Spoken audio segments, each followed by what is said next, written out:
Hola queridos amigos, esta es una nueva emisión de desarrollo personal. Y como siempre hemos dicho, pues estas emisiones se tratan de aprender a sacar la mejor versión de nosotros mismos. Pues Dios nos hizo tan particularmente diferentes, tan especiales, o sea, como dirían por ahí, el algoritmo de Dios no falló. No hay nadie que tenga el mismo ADN que tú tienes, que yo tengo. Así que, ¿por qué nos empeñamos en parecernos a otros? ¿Por qué queremos que el mundo nos diga cuál es una persona bonita y cuál no? ¿Cuál es el sistema que debe llevar esta persona para verse bien? Cuando Dios nos hizo tan particularmente diferentes. La verdad, no tendría razón de ser. Así que este programa dice, mejor tú, sé tú mismo.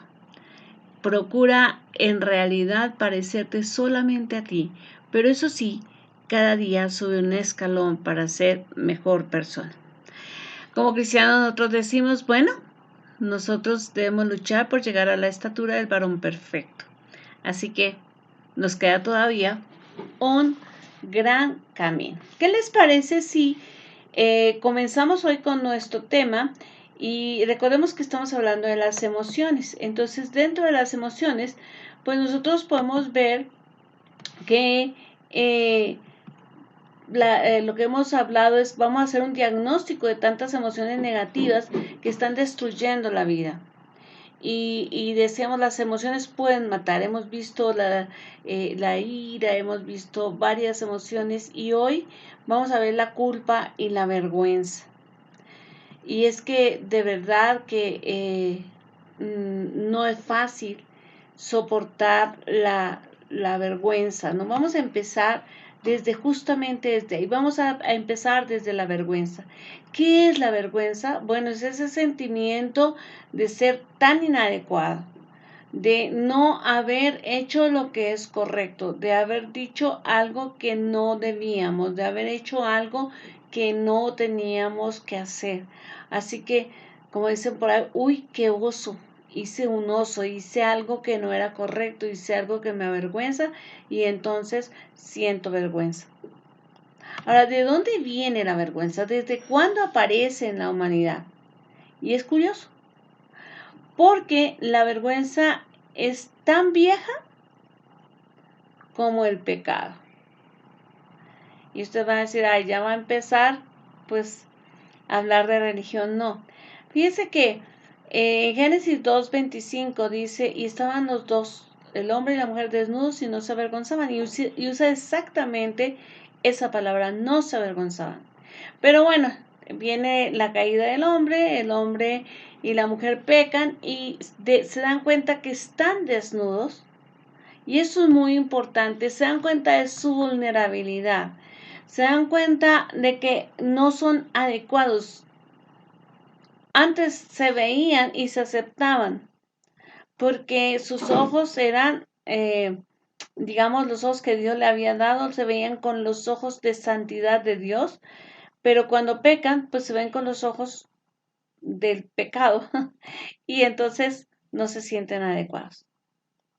Y esa vergüenza los lleva a hacer lo que nos pasa a la mayoría de nosotros. Cuando nos avergonzamos, los lleva ¿a qué? A cubrirse. Dice la Biblia que ellos se hicieron unos delantales de hojas. Como que si con esas hojas pudiesen cubrir su desnudez. Y cuando Dios aparece en el huerto y le dice a Adán, ¿dónde estás, Adán? Entonces Adán dice, ay, pues fíjate que sentí vergüenza y entonces me escondí. Dice, ¿cómo? ¿Comiste el árbol que te dije que no comieras? Claro que yo sabía lo que había hecho. Y claro que sabía que sí. Pero el Señor lo lleva en lo que yo les digo, en una sesión terapéutica a que él sacara la realidad y él no pudo sacarla. Él empezó, el hombre y la mujer, los dos empezaron a obrar en mecanismos de defensa que tienen raíces justamente ahí, justamente en esa, pues, ¿qué les digo? En esa desaprobación, en ese sentimiento de ansiedad, de desaprobación y que lo llevó al estrés. O sea, realmente ahí el hombre empieza a experimentar el estrés. O sea, sintieron tanta pena que el hombre no fue capaz de decir, sí, oye, sí, sí, me equivoqué. No, es lo que llega y dices, a ver, no, esto no está bien, pero me cubro, me encubro y es lo que hacemos la mayoría de veces cuando tenemos vergüenza, nos encubrimos, nos escondemos. ¿Usted ha visto a una mujer que le avergüenza su gordura? Mire, usa ropa tremendamente grande, ¿no? Y entonces trata de esconderse así, ¿no? ¿Ha visto las niñas, por ejemplo, las jovencitas, cuando les empiezan a salir sus senos, cuando empiezan a aparecer y sienten vergüenza, andan en posición de cuchara, con la espalda así encorvadilla, ¿no? Cuando sentimos vergüenza de algo, lo encubrimos. Y si es un comportamiento, o si es la pobreza, o si es otra cosa, ¿qué es lo que hacemos? Justamente eso, encubrir. Entonces hay gente que le da pena su casa y entonces, no, te lleva a tu casa. No, no, no, no. Es que me voy a quedar en la casa de una amiga. No, no te preocupes. Déjame en la esquina porque es porque no quieren que vean justamente a su casa. O sea, si nadie la ve, entonces se va el motivo de la vergüenza cuando no llegamos a esa expectativa. Y la vergüenza mal llevada, pues lleva a la culpa. Ahora vamos a ver. ¿Dónde aprendemos a sentir vergüenza los seres humanos? Mire, realmente la vergüenza se aprende a sentir en primer lugar en nuestra infancia. Ahí es donde empezamos a sentir vergüenza. Tal vez viene mucho antes que la ira o que el enojo o que la misma depresión viene apenas nos empiezan a decir no hagas, no eres bueno, no está bien hecho y sentimos vergüenza. Desgraciadamente son los padres y los maestros aquellas personas que justamente deberían estar con nosotros y ayudarnos a crecer, ayudarnos a hacerlo bien, ayudarnos a fortalecer nuestra autoestima, a estructurar nuestro sistema de valores, cuando justamente esas serían las personas que deberían estar con nosotros. ¿Sabe qué? Esas son las primeras personas que se conviertan en jueces y no teniendo muchas herramientas, te dicen, ay, pues qué mal te has portado, eso no lo hacen los niños buenos, ¿sí? Yo tuve un impasse con una maestra, Andrea básicamente siempre ha estudiado conmigo, pero la primera experiencia, la segunda experiencia educativa que ella tuvo, porque había estado en una guardería y le ha ido muy bien, y va a una escuela cristiana. Y una maestra le dijo, los niños buenos no hacen eso. Eso lo hacen los niños malos y se van al infierno. No, pues con eso tú, Andrea. Estaba chiquita, tenía menos de 4 años. Y esta mujer me la mandó al infierno. Y no estoy diciendo que el comportamiento de mi hijo hubiese sido no adecuado, pero hay muchísimos mecanismos que podemos usar para no causar vergüenza. Imagínate qué pasa con un niño que está jugando, supongamos, y que está en un McDonald's, trepándose en los juegos, y viene el papá y le dice, bájate de ahí, mira que te vas a caer, ¿no? Y ¡chas! El niño se cae y se pone a llorar. Y el papá o la mamá enfurecido le grita, no te dije que no te treparas, siempre andas haciendo por desobediente. ¿Y qué siente el niño? Siente vergüenza. Vergüenza, un grito de una persona a veces no es lo que te dice, ¿no? Pero ya cálmate, no llores, tranquilo, no pasa nada. Pero te lo dicen con furia, te lo dicen con enojo, te lo dicen a gritos y te causan vergüenza. Entonces, a veces no es ni siquiera el sermón, no es el discurso, no es la frase que nos están diciendo. A veces es la actitud con la que nos dicen, ¿no? Imagínate que alguien, no sé, tú le estás leyendo un poema, mira el poema que hice, ¿no? Y dice, uy, no, pues ya está bien, doña Neruda, ¿no? ¿Qué sentiste? Vergüenza. Yo me opongo firmemente a las bromas, me opongo a los sobrenombres, me opongo a esas formas de agresión, porque realmente son formas de agresión. ¿Por qué? Porque la persona sintiendo la vergüenza de haber oído ese chiste acerca de ella, esa broma acerca de ella, lo que hace es taparse. ¿Y sabe con qué se tapa? Con una sonrisa. Sabe que se ríe. Y entonces el que la ofendió o la que lo ofendió, el que hizo la bromita, le puede parecer, pero no le hice ningún daño, hasta se rió. Y no se da cuenta que es un vestido de vergüenza lo que se puso.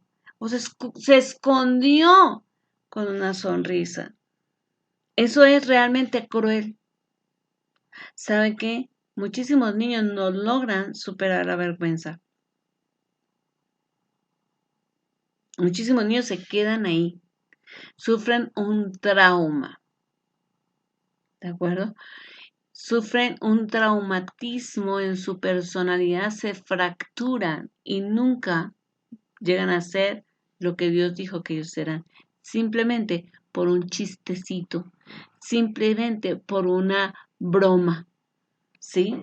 Las personas que se les pasan haciendo bromas acerca de qué grande, qué orejón, qué gordo, que lo que sea de una persona, la que te caracteriza de una persona, o sea, hacer bromas al respecto de lo que es una persona es una agresión.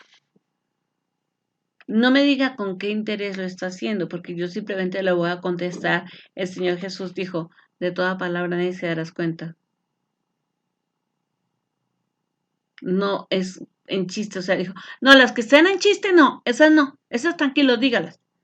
No importa si con eso daña la autoestima de una persona. ¿Ok? No.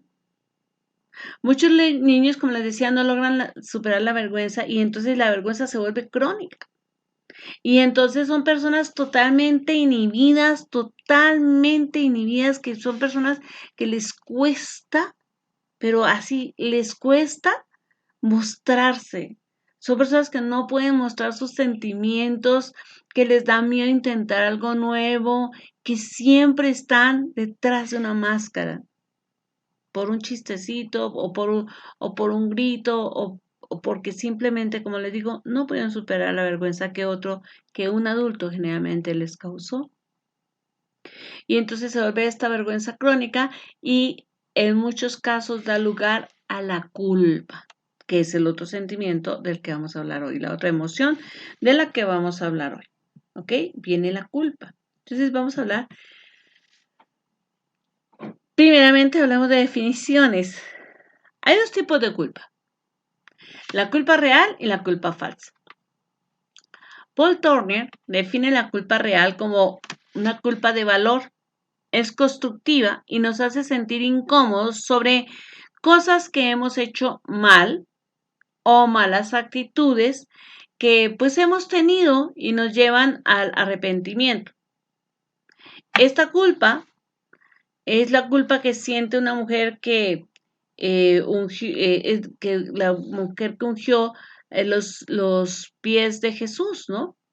Ella realmente se sentía culpable y pues esto la llevó a una conducta de humillación y arrepentimiento y finalmente recibió el perdón y la salvación y la restauración, ¿verdad? Pero es importante que nosotros nos demos cuenta que evidentemente pues no podemos siempre estar nosotros en esta condición de decir, no pasa nada, ¿sí?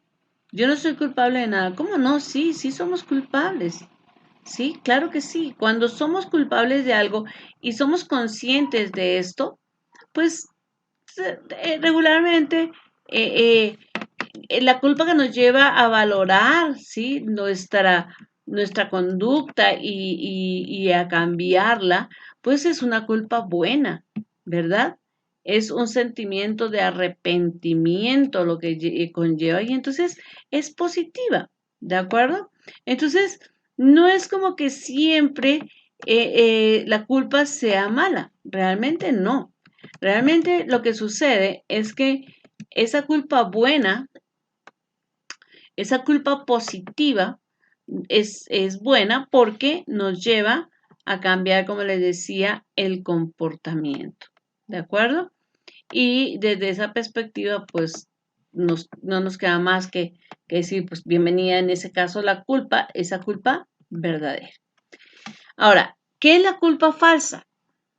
Es la que surge como resultado de no haber satisfecho las expectativas de otros. Entonces esa culpa del niño de no haber sacado 10, porque el papá solamente quiere 10 en la boleta. Es la culpa que siente la esposa porque la comida no quedó como a él le gusta. Y entonces, pues, ay, no, pero, ay, y con todo el cariño te la hice, pero no sé, se me pasó la mano en la sal, qué pena, oye, ¿no? Esa es una culpa falsa, ¿verdad? Eh, Cuando una persona empieza a manejar la culpa falsa, empieza a tener problemas de autoestima, eso sí, se lo aseguro, ¿no? Entonces, como les decía, cuando no cumples con las expectativas de otros, sentimos esta culpa. Esta generalmente surge en la niñez y surge de padres que establecieron para sus hijos metas que ellos no pudieron alcanzar y fueron perdiendo autoestima. ¿Ok? Cuando aparece la la culpa falsa lleva a la pérdida de autoestima. Y es algo que no nos damos cuenta como papás. O sea, seguimos presionando, seguimos queriendo. Y si usted le dice, papá, es que le estás haciendo un daño a tu hijo, le estás produciendo un sentimiento de culpa en el cual no es eso. Es que yo quiero motivarlo, es que yo quiero que sea mejor, es que no importa lo que tú quieras, es que eso es lo que estás causando. Y eso sí, en eso quiero ser enfático. Si tuviste un papá de esos, perdón, de esos castantes o una mamá de esos castantes que estaban ahí exigiendo lo que ellos no pueden hacer, ellos nunca sacaron un 10, pero quieres que tú lo saques, ¿no? Y entonces la respuesta es que yo como no tuve esa educación, yo como no pude hacer esto, entonces como ellos no pudieron vivir, entonces quieren que los hijos vivan por ellos, ¿verdad? Entonces, eso es muy complicado, ¿no? Eh, entonces les digo que eso afecta la autoestima, pues los niños consideran que la visión del padre es correcta y que al no alcanzar esa visión del padre, entonces pues mm, él no es solo inadecuado, sino que además es incapaz y además por eso pues él es culpable.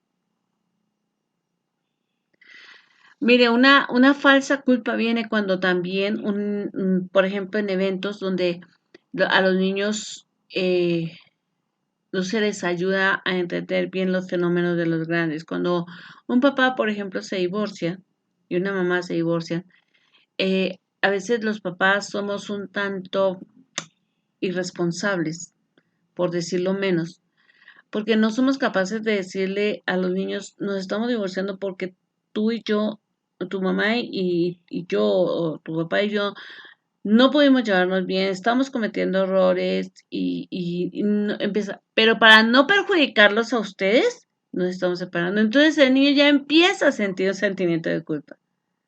No, ustedes se están separando porque ustedes son dos adultos, ¿sí? Irresponsables que se casaron para ensayar, no para resolver, ¿sí? Y es cierto, y revíselo. Se casaron para ensayar. Como no funcionó, nos separamos. Pero ninguno puso todo para que funcionara, porque los dos habían podido ponerlo todo para que funcionara y entonces no tendríamos que venir a decirle al niño, pero para que ustedes no sufran. O a veces las mamás les dicen a los hijos o a las amigas o a la mamá de ella o a las primas o al que sea, no, si yo me aguanto este hombro solo por mis hijos. Entonces imagínense la culpa falsa que una mamá le está poniendo a sus hijos. ¿sí? Yo me mato por usted, dice el papá, para que ustedes lo tengan todo. ¿Usted se imagina la cantidad de culpa falsa que está poniendo? No, usted trabaja porque esa es su responsabilidad. Trajo hijos al mundo y es su responsabilidad responder económicamente por ellos. Y no tiene que decirle que se está matando o no se está matando. Si se está matando, perdón, si ese fue el trabajo que usted escogió, si eso es para lo que le dio su inteligencia o su capacidad educativa o lo que sea, ese no es un problema que tenga que cargar sobre los hombros de sus hijos. Es que ahí es donde está mal.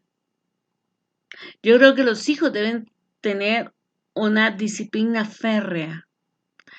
Yo soy de la opinión que un hijo se le debe instruir sobre qué debe hacer y qué no debe hacer y por qué no lo debe hacer.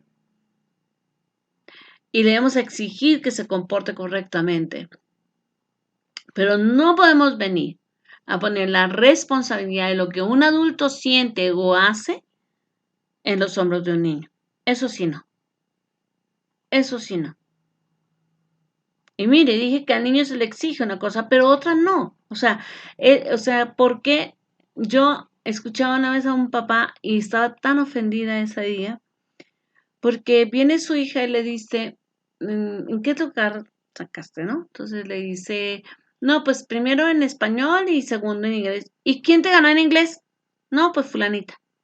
Bueno, pero tú eres más inteligente, tú eres igual de inteligente a esa fulana, pues tú podías con ese primer lugar. Y yo, ¿en serio? O sea, él cree que solamente su hija debe tener los primeros lugares. Ahora revise la historia académica de ese caballero. En su vida tuvo un primer lugar y viene a exigirle a su hija que tenga esos primeros lugares. Entonces es vergonzoso. La culpa, quien pone culpa falsa no es sino un violento. Y usted revise. Y revise cuando una mamá le dice, no, si me quieres, ¿no? Haz esto. No le vas a decir a tu papá esto porque si no se va a enojar y me va a regañar. O sea, imagínese lo que es poner en los hombros de un niño que no digas para que no se sienta otra persona mal o para que no haya una discusión. Fíjese que los agresores sexuales familiares o conocidos de la familia, que además son consuetudinarios, o sea, no es que violen y una vez lo dejaron así, no, generalmente esas personas abusan por años. Lo primero que le dicen a alguien es, si tú dices voy a matar a tu papá, si tú dices me van a mandar a la cárcel o me va a pasar esto mal, entonces es como poner en los hombros del niño, ya le estás haciendo un daño enorme y aparte de eso sobre él pones una culpa falsa. La culpa no resuelta nos puede llevar a llenarnos de vergüenza, ¿verdad? Entonces se dan cuenta, la vergüenza lleva a la culpa, pero la culpa no resuelta se vuelve digamos, un combustible para aumentar la vergüenza. Y podemos llegar a ser víctimas de manipulación y de explotación por parte de las personas con las que nos sentimos culpables. Entonces, observe, una mamá que se siente culpable con un hijo o sea, toda la vida le está dando a ese hijo, porque se siente culpable frente a él.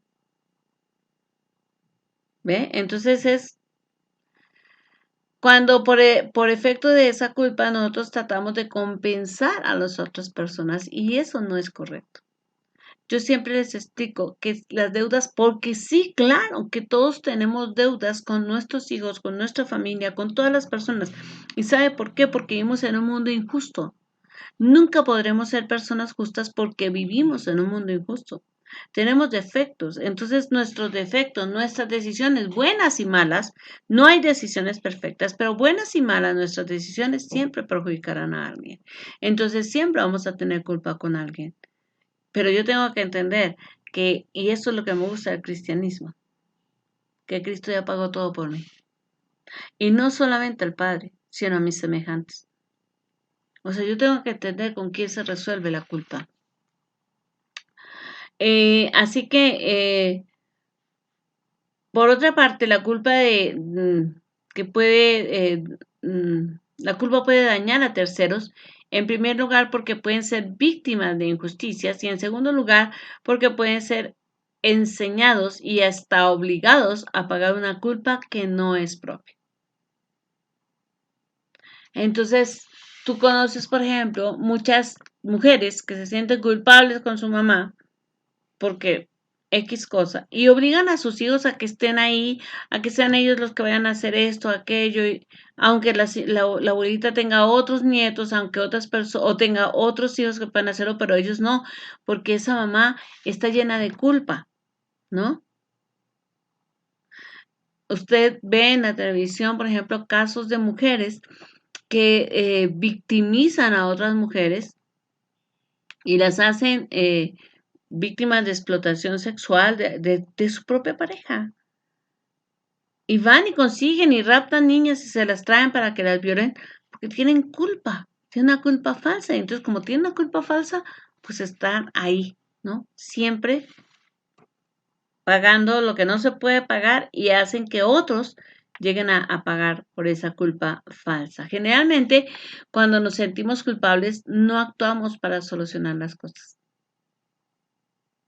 Simplemente nos sentimos culpables. Simplemente nos sentimos súper mal y siempre es que pobrecito mi hijo, y es que pobrecito mi hijo, y solamente pobreteamos al hijo, o solamente pobreteamos al marido, o solamente pobreteamos a la persona con la que nos sintamos culpables, ¿ve? Lo único que hacemos es pensar y pensar una y otra vez en lo que sucedió, en lo que deberíamos haber hecho y no hicimos, o lo que dejamos de hacer simplemente. Esto hice mal, o sea, es que yo a él fue al que más le pegué, o es que a este hijo yo no lo ayudé, ¿ok? Y entonces solamente pensamos y pensamos y solamente hablamos de eso, pero nunca lo resolvemos. Mientras más pensamos, más culpables evidentemente nos vamos a sentir. Pero seguimos sin hacer nada al respecto. La culpa falsa siempre lleva a eso. A pensar, pensar, pensar, pensar, pensar, pero no hacer. Además de hacernos sentir mal, la culpa nos hace perder pues nuestro presente. No obra parte de nuestra vida, o sea, perdón, nos roba parte de nuestra vida, es decir, nos quita el presente y probablemente hasta el futuro, porque solamente estamos pensando en aquello que pasó, pero no estamos resolviendo. La culpa no resuelta, entonces es un problema muy grave. Cuando quedamos atrapados en la culpa, sea eh, mm, falsa o sea una culpa real, pero cuando quedamos atrapados en la culpa nos enfocamos en el pasado, en lo que hicimos o deberíamos haber hecho y no hicimos, pero nada productivo con el único momento en el que realmente podemos actuar en el presente. O sea, nosotros nos hacemos totalmente improductivos. Una persona culpable se vuelve tremendamente improductiva. No puede ser buena mamá, no puede ser buena esposa, no puede ser porque está pensando y pensando y pensando y doliéndose en el pasado. Y eso es terrible. No importa cuánta culpa sintamos, el pasado ya no lo podemos cambiar y eso es algo que nosotros debemos entender, que el pasado ya pasó y no podemos obrar en el pasado. La culpa sea verdadera, o sea, una culpa falsa, yo no puedo estar pensando en el pasado. Pero el sentirnos culpables nos hace sentir mejor, por eso no nos gusta despedirnos de la culpa. ¿Por qué? Porque entonces como que digo, ok, sí, yo dejé de hacer esto, sí, lo hice muy mal en el pasado, pero si ahorita me atormento en el presente, pues compenso, ¿no? ¿Por qué? Bueno, pues si nosotros hicimos algo mal, como le decía, dañamos a alguien, etcétera, y nos sentimos culpables, pues pensamos que no somos tan malos, ¿no? Porque estamos pensando en eso malo que hicimos y como que nos estamos sintiendo tristes por haberlo hecho o arrepentidos, ¿no? Partimos de la idea de que alguien que es malo no siente culpa y nosotros sí. O sea, realmente el malo es el único que no siente culpa, o sea, se mata a una persona y no le importa, pero nosotros no somos iguales. Nosotros gritamos a alguien y decimos, ay, sí, qué feo, ¿cómo le hice daño yo a esa persona? Entonces sentimos que porque nos sentimos mal, estamos pagando y no somos tan malas personas. Pero no es así. ¿De dónde viene la culpa? Esta actitud, esta emoción, esta situación está relacionada con la educación que recibimos y la influencia cultural en la que vivimos. Entonces usted se da cuenta, por ejemplo, que es valorada la persona que viene de abajo, que es buena, que no, que se aguanta, que no llora, ¿no? La madre abnegada, es una buena madre, es una madre perfecta, es la que lo sacrifica todo, entonces como yo no sacrifiqué algo, pues entonces me siento culpable, ¿no? De pequeños, inclusive escuchamos mensajes que influyen en nosotros para siempre a lo largo de toda nuestra vida. Mensajes como, si no eres bueno, nadie te va a querer.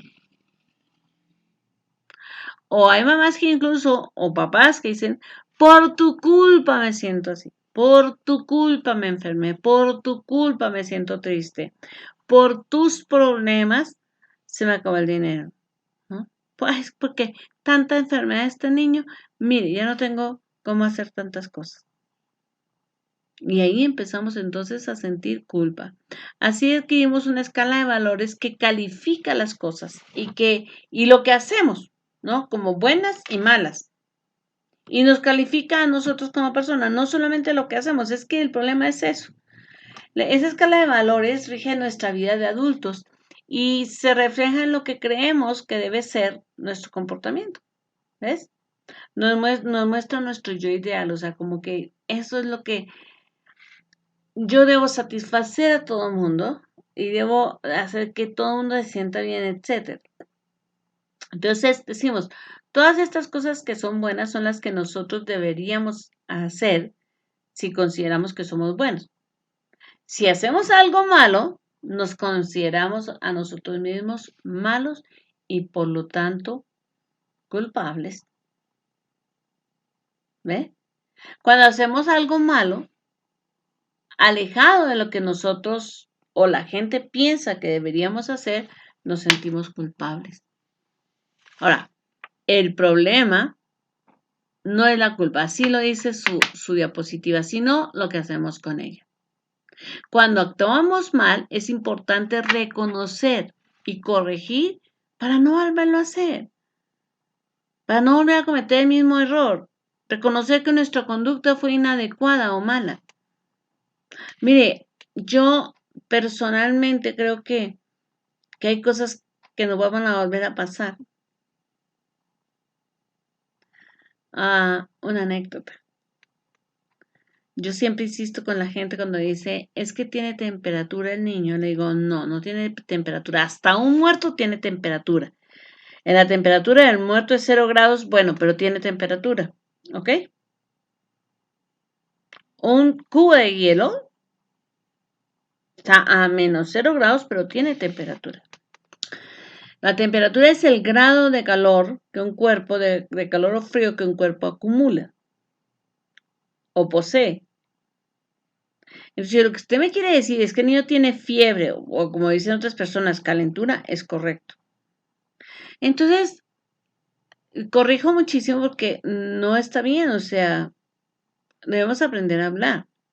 Entonces, una sierva muy amada por mí se enfermó su hija y estábamos en una feria y entonces ella pues ese día tenía que nos íbamos a encontrar en la feria y ella venía en el transporte público diciendo, sí, le voy a decir a la pastora que la niña tiene fiebre, que la niña tiene fiebre, no puedo decir que tiene temperatura, solamente que tiene fiebre, fiebre, fiebre. Y llegó y venía tan presionada diciéndose a sí mismo que tenía que decir fiebre que llegó y le digo, ¿y cómo está tu hija? Y me contesta, tiene temperatura.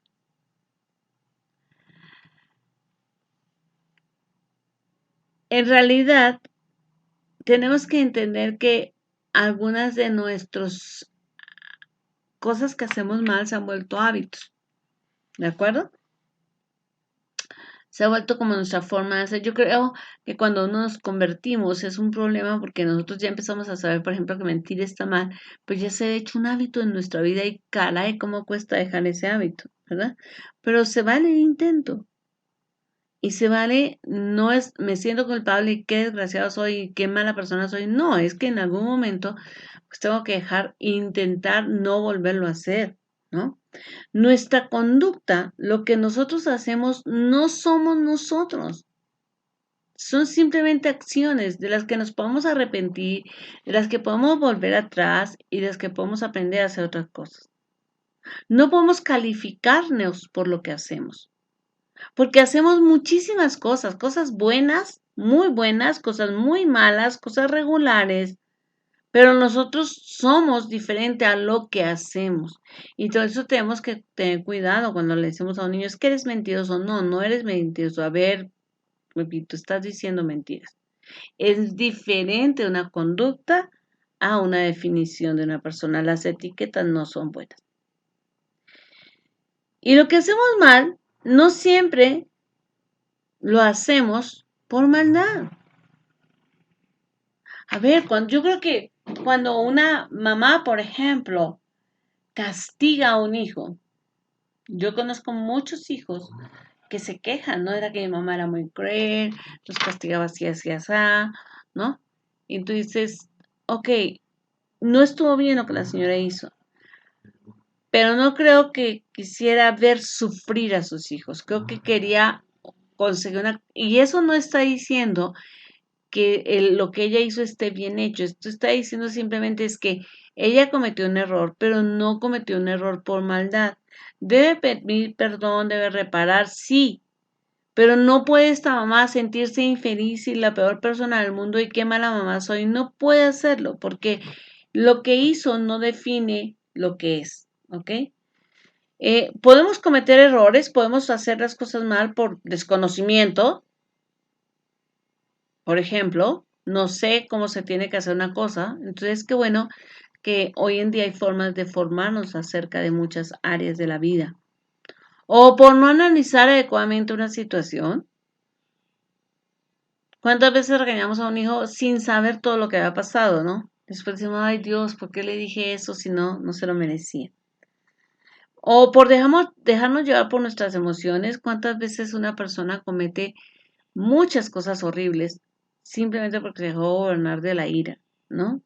O de la tristeza, o del amor? ¿Cuántas cosas hacemos mal con nuestros hijos o con nuestra pareja porque dejamos que el amor sea el que nos guíe? Y no es así. Acuérdense, las emociones deben estar sujetas al pensamiento y el pensamiento a Cristo. La culpa es buena cuando nos sirve para analizar nuestro comportamiento, para decir, ok, esto estuvo mal, esto estuvo bien, o sea, esto que estuvo mal, bueno, tengo que ir a pedir disculpas, tengo que ver cómo lo reparo y tengo que ponerme límites para no volverlo a hacer.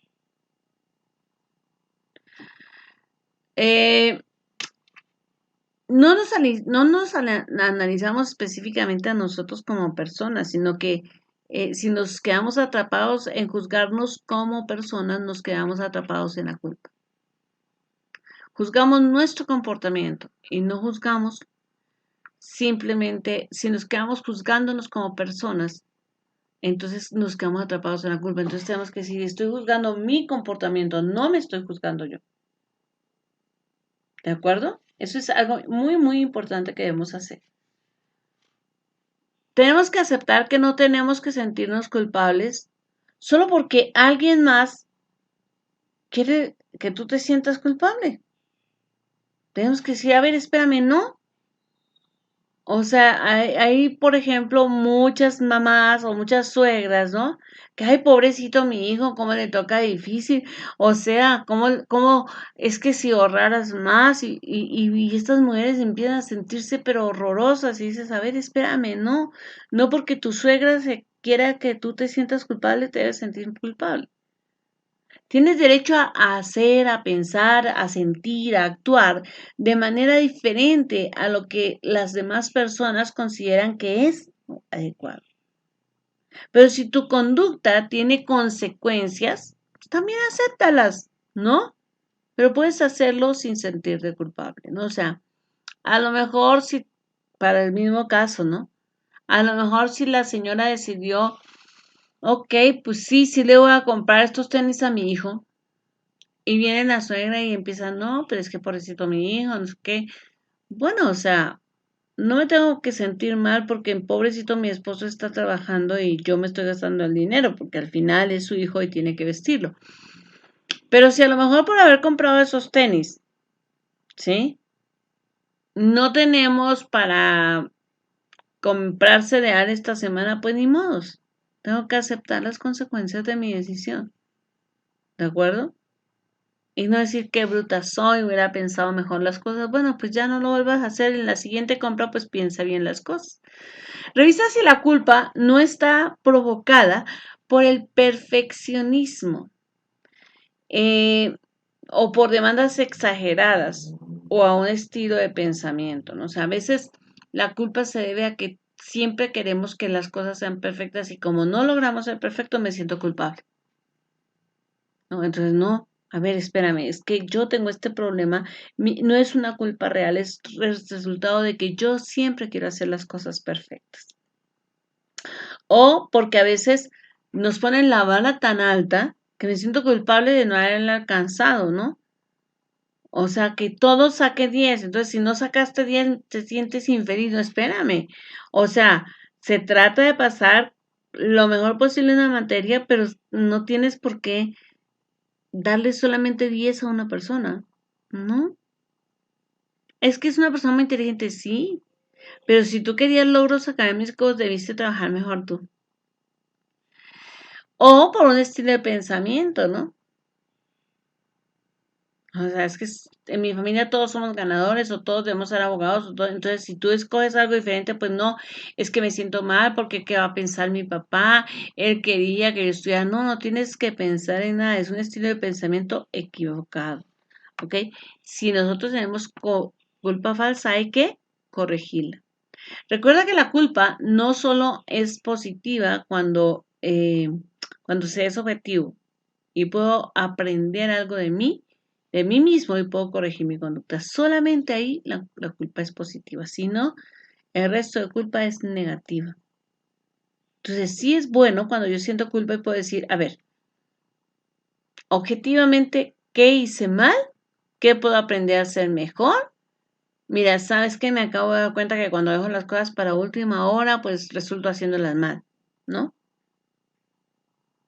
Cuando yo estaba grabando justamente este material, este video que ustedes están viendo, me estaba dando cuenta que, tengo errores, pues puedo corregirlos. Porque las diapositivas, pues Mari las arregla, pero yo le doy el contenido de las diapositivas. Entonces, es como, a ver, si algo salió mal, pues tengo que decir, bueno, pues qué bueno que lo estoy viendo antes de mandárselo a Mari para que quede bien hecho, ¿no? Pero no puedo decir que qué mala soy. No, espérame, o sea, todo tiene una solución, ¿no? Si yo me siento en una culpa verdadera y me quedo atrapada en ella porque estoy pensando que ese error me define a mí, pues entonces estoy equivocado. Y debo entonces salir de mi error, ¿de acuerdo? Debo buscar una solución. Bueno, ok, sí, cometí este error. Ahora, ¿qué puedo hacer para restaurar, para compensar o para lo que sea? Lo resuelvo, pido perdón y adelante. Entonces debemos aprender a vivir en la vida sin culpa. La falsa porque no tenemos por qué sentirla y la verdadera porque si quedamos atrapados aún en la culpa verdadera vamos a terminar mal. Vamos a vivir pensando en el pasado y no tenemos ni presente ni futuro. Ahora, la culpa, evidentemente, entre más vergüenza y más culpa tengas, más estrés tienes y más daño te hace. Entonces vas a vivir enfermo simplemente porque no puedes resolver la culpa. Entonces hay que aprender a decir, ok, esto es lo que yo hice, pero lo que yo hice no me define. Yo soy una persona, cometí un error, lo reparo, como lo tenga que reparar, pago mis consecuencias y adelante sigo en mi vida. Ánimo, Nuestras emociones están en control de nuestros pensamientos, ¿de acuerdo? Así que, si este video te gustó, por favor, recomiéndalo.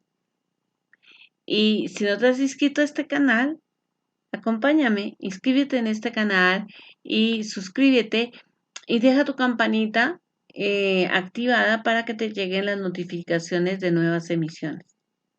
Te quiero un montón. Ojalá todo esté saliendo mejor en tu vida. Y si no es así, y si necesitas repensar algo, pues adelante. Y si yo te soy útil en algo, pues aquí estamos para servirte. Nos vemos el próximo jueves.